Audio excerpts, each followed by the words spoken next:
আমি যেটা ভাবছিলাম কিডনি ফেল।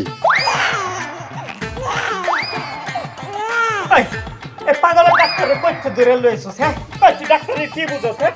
কিডনি দেহ তরমুজের মতন থাবড়া থাবড়া। এই তুমি চুপ করো। ডাক্তার সাহেব আপনি কোন কি করণ লাগবো? আমি আমার জামাইর লেগে সব কিছু করব। আপনি কোন কি করণ লাগবো? নগদে 2টা কিডনি জোগাড় করেন।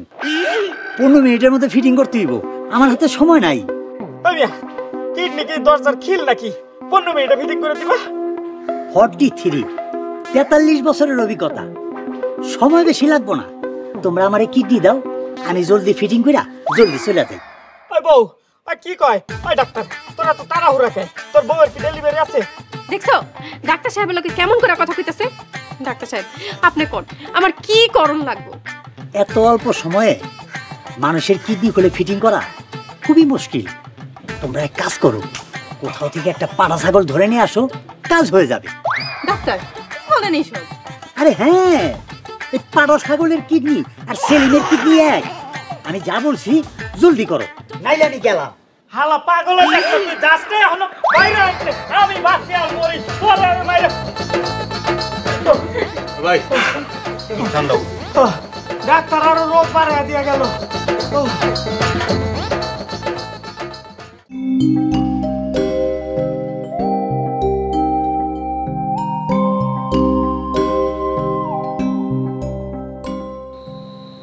বউ বউ তুই কই? এই যে আমি এখানে। তুই আমার বউ? 3 দিন 3 রাত পরে তুমি চোখ খুললা। কত কবিরা চাইলো গেল, কিন্তু তুমি তো চোখই খুললা না। আচ্ছা তুমি থাকো, আমি খাওয়ান নিয়ে আহি। পানি খামু, গলাটা শুকায় গেছে। শুধু পানি খাইলে কি তুমি বাঁচবা? আর কিছু খাইতে মন চাইতেছে না।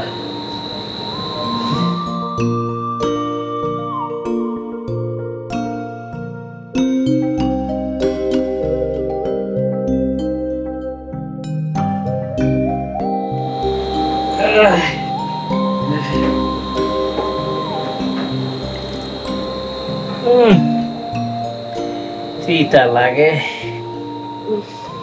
তোমার শরীরে মনে হয় জ্বর আছে, তাই তো মুখে তিতা লাগতেছে।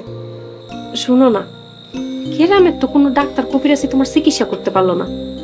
আমার একটা কথা শুনো, চলো ঢাকা যায় তোমার ভালো কোনো ডাক্তার দেখাই। না না, তোর পাগলের ডাক্তার দেখা আমার বিশ্বাস উঠে গেছে গা। শালার মতে কান দেখা কয় কিডনি ফেল করছে।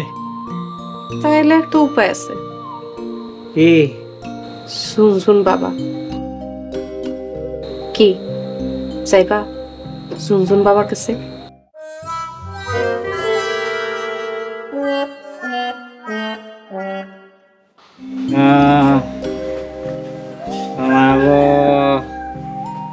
কেমন জানি লাগে।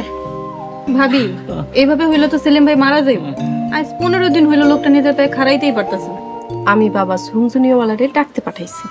হ্যাঁ ঝুনঝুনিওয়ালা? না না না, ও ঝুনঝুনিওয়ালা তো আরো বড় পাগল। মানা কর মানা কর। মানা করার তো উপায় নেই। বাবারে একবার যখন ডাকতে পাঠাইছি ফেরানো তো আর যাইব না। অভিশাপ, সব অভিশাপ, এই গ্রামের নিরীহ মেয়েদের অভিশাপ, তোর সুন্দরী বউয়ের সুন্দর সুন্দর অভিশাপ। এই অভিশাপ থেকে তোর রেহাই নাই পাগল। তুই তো দেখে আরো বড় পাগল। হ্যাঁ অভিশাপ আবার সুন্দর সুন্দরী কেমন হয়?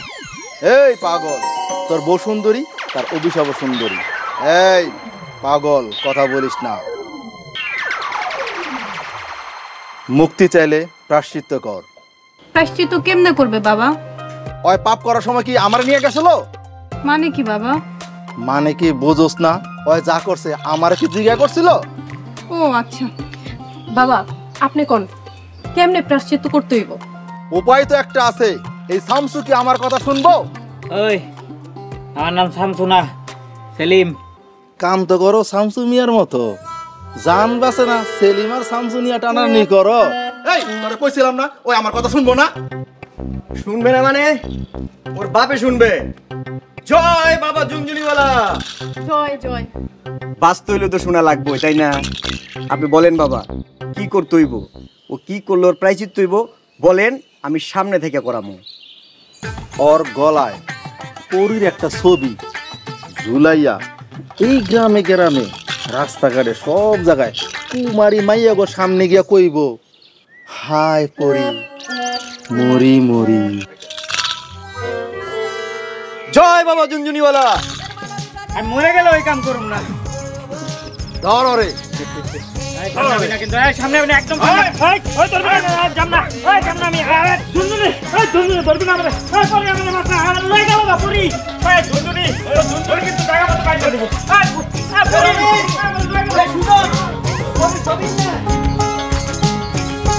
চল বল কে বল। আরে বলছ না কেন? এটা আমার বউ, ওর নাম পরি। পরি মরে মরি। হয় নাই, ভালো করে দেখ কেমনে কবি। পরি মরি মরি। তুই ক। আকাম কি আমি করছি? ক। পরি মরি মরি চলবে।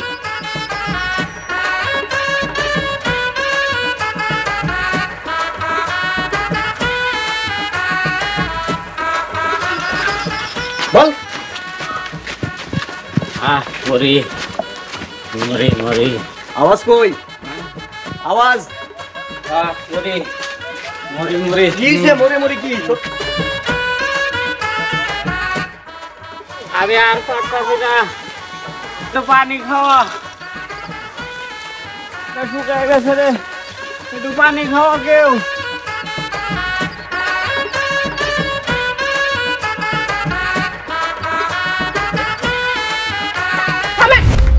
কি করতেছেন আপনারা এইসব? অনেক পাগলামি হইছে, আমি আর এইসব পাগলামি হইতে দিব না। ভন্ড বাবা তুই আর তোরে, আমার জামাইর যদি কিছু হয় তবু দুইজনের একজনেরও আমি ছাড়ব না। আমার জামাইরে ছাড়েন, ছাড়েন কইতাছি।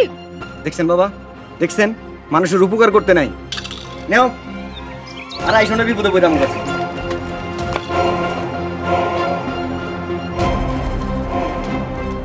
সেলিম কথা কও, আমার সেলিম মরে যাইব, কেউ একটু পানি নিয়ে আহো। সেলিম কথা কও, কথা কও।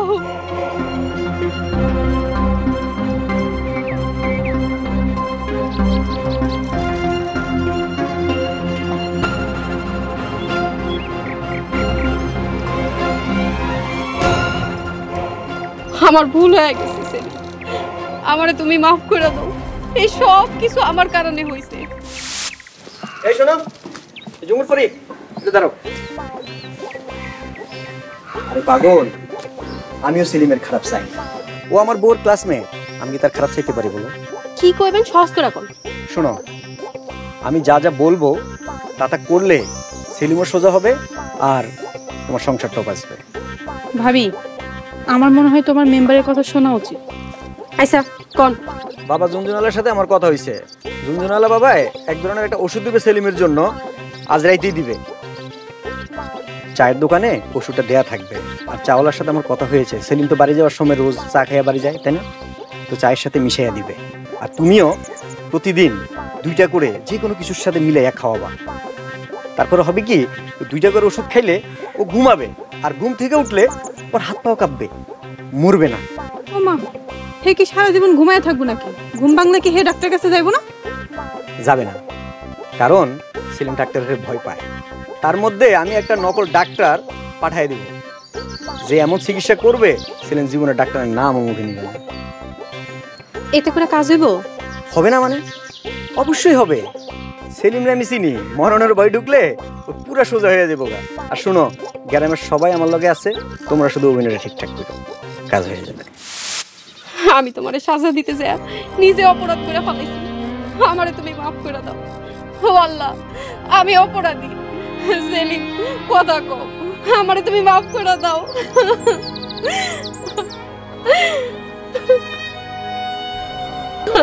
পরি মরি মরি। দেখছো ভাবি, এই লোক মরার আগ পর্যন্ত ভালো হইব না। তার আর কিছু করো না, হ্যাঁ যা খুশি হে করো। আমি ভাই বানিয়েছি, আমিও হ্যাঁ আর কিছু করবো না। জানো পরি, আমি কিন্তু আগে এমন আসছিলাম না। পরে এমন হয়েছেন কেন? কুত্তায় কামড়াইছিল আপনারে? এ বউ, এই বেজাল্লা মাইয়াটা রেন থেকে বিদায় করতো, বিদায় কর, নাহলে কিন্তু আমি আবার চোখ বন্ধ করে এলাম। ঝুমু, কইলাম না তুমি কিছু কইও না। হ্যাঁ, কি কইতে চাই কইতে দাও। কও তুমি কি কইবা? বুঝছো বউ, যখন আমি কলেজে পড়ি তখন আমার মাইয়ারা কি জ্বালান জ্বালাইতো। জল্লাদ মাইয়াগুলা খালি আয়া খোসাইতো, অপমান করতো। একটু বেশি সহজ সরল ভোলাবালা ছিলাম তো, পিছে লাগিয়েই থাকতো। আমি অগো ডরে লুকাইয়া থাকতাম আর আল্লাহর কাছে দোয়া করতাম, আল্লাহ এই বেয়াদব মাইয়াগুলার থেকে আমার উদ্ধার করো, আমার রক্ষা করো, আমার একটু সাহস দাও। তারপরে তোরে যখন বিয়ে করলাম, তোরে বিয়ে করার পরের থেকে সব ডর কাটতে গেল গা। তারপর আস্তে আস্তে কেমনে যে আমি নিজেই জল্লাদ হয়ে গেলাম বুঝলাম না। তো আমি এখন বুঝতে পারছি বউ, নিজের বউ ছাড়া একটা সঠিক পুরুষ কখনো পরনারীতে আকৃষ্ট হয় না। একটা সঠিক পুরুষের বোঝা উচিত তার জীবন সঙ্গিনী তার লগে জীবনের শেষ দিন পর্যন্ত থাকবো, পরনারী কখনো আপন হইতে আসবো না। ওগুলা ক্ষণিকের মায়া, লোভ। সত্যিকারের পুরুষের এই লোভ ত্যাগ করতে হয়, তারে বুঝতে হয় তার ভালোবাসা, একজন পুরুষের ভালোবাসা শুধুমাত্র তার নিজের বউয়ের প্রতি হওয়া উচিত। তুই আমাকে মাফ করে দিস বউ। হ ভাবি, সেলিম ভাই ঠিকই কইতাছে। হ্যাঁ, আমি সেই ছোটবেলার থেকে ছিলাম, হ্যাঁ এমন ছিল না। বাইরের মেয়ে মানুষ তো দূরে থাক, হ্যাঁ আমগো দিকেই ঠিক করে তাকাইতো না, সব সময় মাথা নিচু করে চলতো। হঠাৎ তার এরকম পরিবর্তন দেখা আমি তো নিজেই চিন্তার মধ্যে পড়ে গেছি। আমি তোমারে মাফ করে দিছি। তাহলে চল ঘরে যাই, আমগো সংসার শুরু করি না। চল।